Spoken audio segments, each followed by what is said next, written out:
ஆண்டவரும் உலக ரட்சகருமாகிய இயேசு கிறிஸ்துவின் இனிய நாமத்தில் யாவருக்கும் என் அன்பின் வாழ்த்துக்கள். 5 மாதங்களும் கண்ணின் மணி போல பாதுகாத்து 6வது மாதத்தையும் காண செய்த தேவனுக்கு எத்தனை கோடி நன்றிகள் சொன்னாலும் போதாது. தேவன் ஒவ்வொரு நாளும் கிருபையாய் வழி நடத்தி உன்மேல் கண்ணை வைத்து உனக்கு ஆலோசனை சொல்லுவேன் என்று சொன்ன தேவன் ஆலோசனை வழங்கி ஒவ்வொரு நாளும் புது புது கிருபைகளை காண செய்து வசனங்களினாலும் வாக்கு தத்தங்களினாலும் தேற்றி நடத்தி வருகிற கிருபைக்கா என் தேவனுக்கு கோடான கோடி நன்றிகளை செலுத்திக் கொள்கிறேன். நன்றியால் துதி பாடு நம் இயேசுவை நாவாலே என்றும் பாடு. நன்றியால் துதி பாடு நம் இயேசுவை நாவாலே என்றும் பாடு. வல்லவர் நல்லவர் போதுமானவர் வார்த்தையில் உண்மையுள்ளவர். நல்லவர் வல்லவர் போதுமானவர் வார்த்தையில் உண்மையுள்ளவர். நன்றியால் துதி பாடு நம் இயேசுவை நாவாலே என்றும் பாடு. செங்கடல் நம்மை சூழ்ந்து கொண்டாலும் சிலுவையின் நிழலுண்டு. செங்கடல் நம்மை சூழ்ந்து வந்தாலும் சிலுவையின் நிழலுண்டு. பாடிடுவோம் துதித்திடுவோம் பாதைகள் கிடைத்து விடும். பாடிடுவோம் துதித்திடுவோம் பாதைகள் கிடைத்து விடும். நன்றியால் துதி பாடு நம் இயேசுவை நாவாலே என்றும் பாடு. எரிகோ மாதிலும் முன்னே வந்தாலும் இயேசு உந்தன் முன்னே செல்கிறார். எரிகோ மாதிலும் முன்னே வந்தாலும் இயேசு உந்தன் முன்னே செல்கிறார். கலங்கிடாதே திகைத்திடாதே துதியினால் இடிந்து விடும். கலங்கிடாதே திகைத்திடாதே துதியினால் இடிந்து விடும். நன்றிய துதி பாடு நம் இயேசுவை நாவாலே என்றும் பாடு. ஆமென். Price God. அவர் உங்களுக்கு பிரகாசமுள்ள மனக்கண்களை கொடுக்க வேண்டும் என்று வேண்டிக் கொள்கிறேன். எபேசியர் 1:19.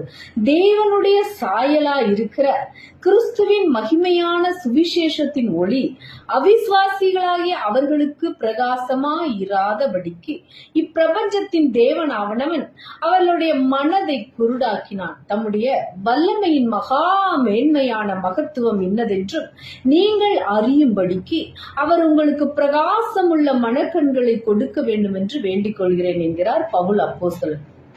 கர்த்தருடைய பிள்ளைகளான நம் அனைவரின் ஆவிக்குரிய கண்கள் திறக்கப்பட வேண்டும். அப்பொழுதுதான் நாம் பெற்றதான வரங்களையும் வல்லமைகளையும் தரிசனங்களையும் வெளிப்பாடுகளையும் ஊழியங்களையும் அபிஷேகத்தையும் உபயோகப்படுத்த முடியும். ஆவிக்குரிய கண்கள் திறக்கப்படாமல் போனால் பின்ன எப்படி தேவ தரிசனங்களை பார்க்கவும் ஆராயவும் முடியும்?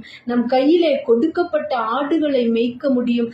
தரிசனம் இல்லாத இடத்திலே ஜனங்கள் விழுந்து போவார்கள் என்று சாலமன் ராஜா கூறுகிறார். சொப்பனங்கண்டேன் சொப்பனங்கண்டேன் என்று என் நாமத்தில் சொல்லி பொய் தீர்க்க தரிசனம் உரைக்கிற தீர்க்கதரிசிகள் சொல்லுகிறதை கேட்டேன் என்று கர்த்தர் சொல்லுகிறார். எப்படியெனில் தேவ மனுஷனின் ஆவிக்குரிய கண்கள் திறக்கப்படாவிடில் மாம்சத்திலே காண்கிற சொப்பனமும் தரிசனமும் பொய்யாகத்தான் இருக்கும். ஆகவே விசுவாசிகளே ஊழியர்களே உங்களுடைய ஆவிக்குரிய கண்கள் திறக்கப்பட இப்பொழுதே உபவாசித்து ஜெபியுங்கள். அப்பொழுது உங்களுடைய ஊழியத்தில் அனல் பறக்கும். துன்மார்க்கன் பயப்படும் காரியம் அவனுக்கு வந்து நேரிடும். நீதிமான் விரும்புகிற காரியம் அவனுக்கு கொடுக்கப்படும். நீதிமொழிகள் 10:24. யோசனையிலே பெரியவரும் செயலிலே வல்லவருமா இருக்கிறீர். அவனவனுக்கு அவனவனுடைய வழிக்கு தக்கதாகவும் அவனவனுடைய கிரியைகளின் பலனுக்கு தக்கதாகவும் அளிக்கும்படி உம்முடைய கண்கள் மனுபுத்திரருடைய எல்லா வழிகளின் மேலும் நோக்கமாய் இருக்கின்றன. கர்த்தர் பாரார், யாக்கோபின் தேவன் கவனியார் என்று நினையாதீர்கள். நீதியின் பலிகளை செலுத்தி கர்த்தர் மேல் நம்பிக்கையாயிருங்கள். கர்த்தருடைய கண்கள் மனுஷருடைய வழிகளை நோக்கமாயிருக்கிறது. அவர்களுடைய நடைகளை எல்லாம் அவர் நிறுத்து பார்க்கிறார். கர்த்தர் பரத்தில் இருப்பதினால் அவர் நம்மை காணார் என்றும், நாம் எதை செய்தாலும் யாருக்கும் தெரியாது என்றும் சுலபமாய் தப்பித்துக் கொள்ளலாம் என நினைக்கிறோம். ஆனால் நாம் செய்யும் ஒவ்வொரு செயலும் அசைவையும் கர்த்தர் நன்றாய் அறிவார். எப்படியெனில், கர்த்தருடைய கண்கள் பூமி எங்கும் சுற்றி உலாவுகிறது. அவர் நல்லோரையும் தீயோரையும் பார்க்கிறார், நோக்கி பார்க்கிறார். நீதிமான்களை பரிசுத்தம் செய்கிறார், நீதிமானை நிலைநிறுத்துவார். கர்த்தருடைய கண்கள் நீதிமான்களை எந்நாளும் நோக்கியுள்ளது. அவர் எல்லா தீமையினின்றும் அவர்களை விடுவித்து பாதுகாக்கிறார். அவர்களை வழி நடத்தும்படி தன் தேவதூதரை அனுப்பி பாதுகாக்கிறார். கொஞ்சத்தில் உண்மையுள்ளவர்களை கர்த்தர் அநேகத்தில் அதிகாரியாய் வைப்பார். துன்மார்க்கர் பயந்த காரியம் அவர்களை வந்தடையும். நீதிமானையோ ஒரு பொல்லாப்பும் அணுகாது. இதோ, ஜீவனையும் நன்மையும் மரணத்தையும் தீமையும் இன்று உனக்கு முன்னே வைத்தேன். உபாகமம் 30:15. கர்த்தர் ஜீவனையும் மரணத்தையும் ஆசீர்வாதத்தையும் சாபத்தையும் உனக்கு முன் வைத்தேன் என்கிறார் கர்த்தர். ஆகையால் நீயும் உன் சந்ததியும் பிழைக்கும்படிக்கு நீ ஜீவனை தெரிந்து கொண்டு, நீங்கள் பிழைக்கும்படிக்கு தீமையை அல்ல நன்மையை தேடுங்கள். அப்பொழுது நீங்கள் சொல்லுகிறபடியே சேனைகளின் தேவனாய கர்த்தர் உங்களோடு இருப்பார். முன்னே நாம் தேவனுடைய ஜனங்களாய் இருக்கவில்லை, பேலியாளின் பிள்ளைகளாய் இருந்தோம். இப்பொழுதோ கர்த்தருடைய சொந்த ஜனங்களாய் இருக்கிறோம். முன்னே நாம் இரக்கம் பெறாதவர்களாய் இருந்தோம், இப்பொழுதோ இரக்கம் பெற்றவர்களாய் இருக்கிறோம். அவருடைய இரக்கம் இருக்கும் வரைதான் அவரின் தயவும் மன்னிப்பும் நமக்கு கிடைக்கும். இல்லையே, அவர் நியாயாதிபதியாய் வரும்போது அவரால் நமக்கு இரக்கமும் தயவும் பாராட்ட முடியாது. ஆகவே கர்த்தரின் கிருபையும் இரக்கமும் தயவும் இன்னும் நமக்காக காத்திருக்கிறது. அவருடைய அழைப்பை அசட்டை பண்ண வேண்டாம். அதனால் பாதிப்பு நமக்கு தான். பரலோக ராஜ்யம் நம்மை பலவந்தம் பண்ணப்படுகிறது. ராஜாதி ராஜாவும் கர்த்தாதி கர்த்தருமான ஆண்டவராக இயேசு கிறிஸ்து சீக்கிரமாய் வரப்போகிறார். அரவணைக்கு அல்ல, பரிந்து பேச அல்ல, ஜீவனை கொடுக்க அல்ல, மறுபடியும் பாடுபட அல்ல, நம்மை நியாயம் விசாரிக்க வரப்போகிறார். நீதியோடும் நியாயத்தோடும் நம்மை விசாரிப்பார். அவரிடத்திலிருந்து எவராலும் தப்பித்துக் கொள்ள முடியவே முடியாது. அதனால் இன்றைக்கே நம்மை அவரிடத்தில் ஒப்பு கொடுப்போம், மன்னிப்பை பெறுவோம். இந்த வாதையும் கொள்ளை நோயும் அநேகரை தேவனிடத்துக்கு கிட்டி சேர்த்துள்ளது. நமக்காக மறுபடியும் ஒரு தருணம் வைக்கப்பட்டுள்ளது. அது என்னவென்றால் இலவச ரட்சிப்பு. உடனே கர்த்தரின் பாதத்தில் தஞ்சம் அடைவோம். அப்பொழுது அவரின் கோபத்துக்கு தப்பித்துக் கொள்ளலாம். பரலோகத்துக்கு போக அவர் நமக்கு அருள் செய்வார். தளர்ந்த கைகளை திடப்படுத்தி தள்ளாடுகிற முழங்கால்களை பலப்படுத்துங்கள். ஏசாயா 35:3-4. ஒவ்வொரு மனிதனுக்கும் தன் குடும்பம் முக்கியம். ஒவ்வொரு குடும்பத்துக்கும் தன்னுடைய ஜாதியும் ஜனங்களும் முக்கியம். ஒவ்வொரு ஜாதிக்கும் ஜனத்துக்கும் அவருடைய தேசம் முக்கியம். அந்த தேசமானது நல்ல தலைவர்களால் நடத்தி செல்லவும், அந்த தேசத்திலே செழிப்பும் வளமும் வளர்ச்சியும் சமாதானமும் பாதுகாப்பாய் இருக்க வேண்டும் என்பதே எல்லோருடைய விருப்பமும் எதிர்பார்ப்பும் ஆகும். அதற்கு தேவ பிள்ளைகளின் ஒத்துழைப்பு மிக மிக அவசியமானதாகும். எப்படியெனில், தேவ பிள்ளைகளின் முழங்கால்களின் ஜெபமும் உபவாசமும் கண்ணீரும் அர்ப்பணிப்பும் கர்த்தருக்கு பயப்படுதலும் பொல்லாப்புக்கு விலகி தங்களை காத்து கொள்வதும் தேவனுக்கு பிரியமான வழியிலே நடப்பதுமாகும்.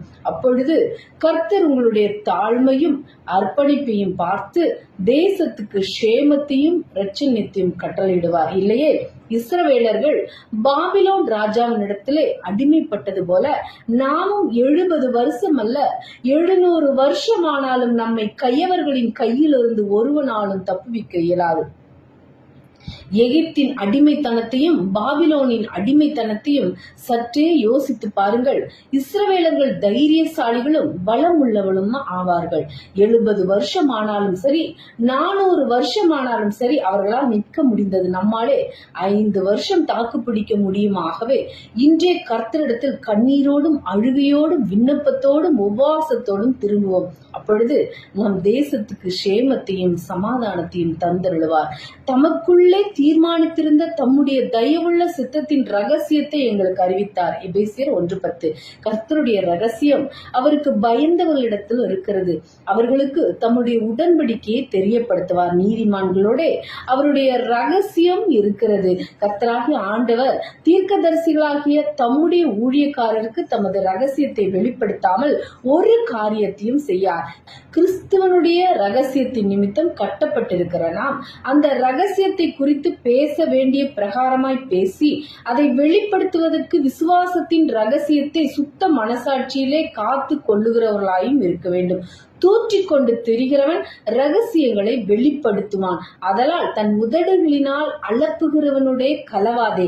தேவனுடைய ராஜ்யத்தின் ரகசியங்களை அறியும்படி உங்களுக்கு அருளப்பட்டது மற்றவர்களுக்கோ அவர்கள் கண்டும் காணாதவர்களாகவும் கேட்டும் உணராதவர்களாகவும் இருக்கத்தக்க அவைகள் உவமைகளாக சொல்லப்படுகிறது. விசுவாசத்தின் ரகசியத்தை சுத்த மனசாட்சியிலே காத்து கொள்ளுகிறவர்களாகவும் இருக்க வேண்டும். கொரிந்தியர் 13:4-7 அன்பு நீடிய சாந்தமும் தயவும் உள்ளது. அன்புக்கு பொறாமை இல்லை. ஆமென். Price God. உணராதவர்களாகவும் இருக்கத்தக்கதாக அவைகள் உவமைகளாக சொல்லப்படுகிறது. விசுவாசத்தின் ரகசியத்தை சுத்த மனசாட்சியிலே காத்து கொள்ளுகிறவர்களாகவும் இருக்க வேண்டும். கர்த்தர் உங்களை ஆசீர்வதிப்பாராக. நீங்கள் ஆசீர்வதிக்கப்பட்டவர்கள். ஆமென். அல்லேலூயா. Price God.